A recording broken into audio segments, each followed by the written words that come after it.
చిదానంద సద్గురు సాయినాథ్ మహారాజ్కి శ్రీ సాయి సచరిత 547వ పేజీలోని 126వ నుంచి ఈరోజు చదువుతున్నాము.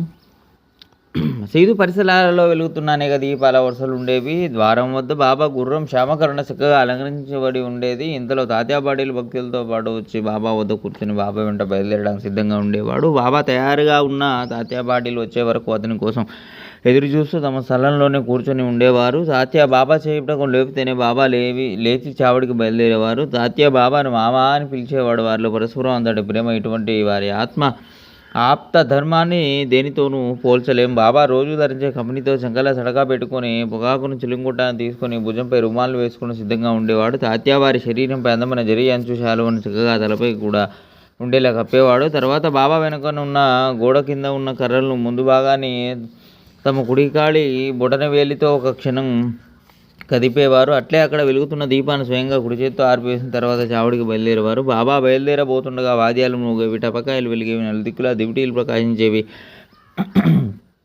కొందరు ధనసులా వంగి ఉన్న కొమ్ము బూరాను ఊదేవారు. కొందరు తాళాలు చిరుతలు వాయించేవారు, చప్పట్లు కొట్టేవారు, అమితంగా ఉండేవారు. తంబూరా మృదంగనాదాలతో సాయినామ ఘోషతో భజనతో స్త్రీలు పురుషులు ప్రేమగా వరుసగా నడిచేవారు. ఒకరు ఊరేగింపు పతాకాన్ని, మరొకరు గరుడధ్వజాన్ని పట్టుకుని నాట్యం చేస్తూ గింతితూ భజన చేస్తూ బయలుదేరేవారు. అందరూ అత్యంత ఆనందంగా తప్పెట్లు, బాకాలు, జయ జయకార ధ్వనులతో పతాకాన్ని పట్టుకుని నడుస్తుంటే శ్యామకన్న థై నాట్యం చేసేది. అలా వాద్యాల చెప్పులతో బాబా మసీదు నుండి బయలుదేరి మెట్ల వద్దకు చేరుకునేసరికి ద్వారపాలకులు గట్టిగా పరాకులు పలికేవారు.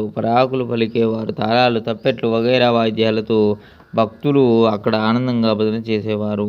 చేత్తో పతాకాలను పట్టుకుని భక్తులు ఆనందంగా నడుస్తుంటే బాబాకు ఇరువైపులా ఇద్దరు వింజామరలను, వీవనలను వీచేవారు. శాలువలను, దుప్పట్లను మడచి బాబా నడిచే దారిలో పరచి వారిపై బాబాను చేయి పట్టుకుని నడిపించేవారు. వారిపై వింజామరలు వీచేవారు. తాత్యా బాబా ఎడమ చేతిని, మహల్సాపతి బాబా కుడి చేతిని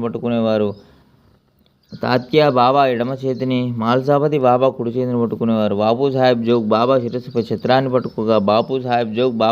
ఛత్రాన్ని పట్టుకోగా ఊరేగింపు చావడి వైపు సాగేది. కాళ్ళ గజ్జలు గలగలాడగా సర్వాభరణాలతో అలంకరించబడిన ఎర్రటి గుర్రం శ్యామకరణ ముందు ఉండేది. దండధారులు ముందు నడుస్తూ సాయినామాన్ని ఘోషిస్తూ ఛత్రాన్ని పట్టుకునేవారు. కొందరు వింజామరలు వీచేవారు. అనేక రకాల వాయిద్యాలు మోగుతుండగా భక్తులు జయ జయకారాలు చేస్తూ నడిచేవారు. దండధారులు ప్రేమగా జయకారాలు చేసేవారు. హరినామాన్ని ఉచ్చరిస్తూ తాళాలు, తప్పిలు, మృదంగం మొదలగు వాద్యాల చప్పుళ్లకు అనుగుణంగా జయ జయకారాలు చేస్తూ నడిచేవారు. భజన చేసే భక్తులు ఆనందంగా దారిలో సాయి యొక్క జయ జయకారాలు చేస్తూ నలువైపు దారిలో కూడల్లో ఆగేవారు. తప్పెట, తాళాలు మొదలగు వాద్యాలు చాలా బాగా మోగేవి. ఒకటే సాయినామ ఘోష. ప్రేమగా సంతోషంగా భజన జరిగేది. స్త్రీలు పురుషులు వెంట నడిచేవారు. అందరూ భజనానందంలో లీనమై ఉండేవారు. వాద్యాల చెప్పులతో సాయినామ ఘోషతో ఆకాశం దొద్దరిల్లేది. ఆ చెప్పులకు ఆకాశం ప్రతిధ్వనిస్తుండగా కళ్ళ పండుగ ప్రేక్షకులను ప్రసన్నులను చేసే కమనీయమైన చావుడి ఊరేగింపు అనుపమానంగా శోభిల్లుతుండేది. 153వ నుంచి మరో వీడియోలో చదువుకుందాం. చిదానంద సద్గురు సాయినాథ్ మహారాజ్కి జై. లోకా సమస్త సుఖినో భవంతు. ఓం శాంతి శాంతి శాంతి.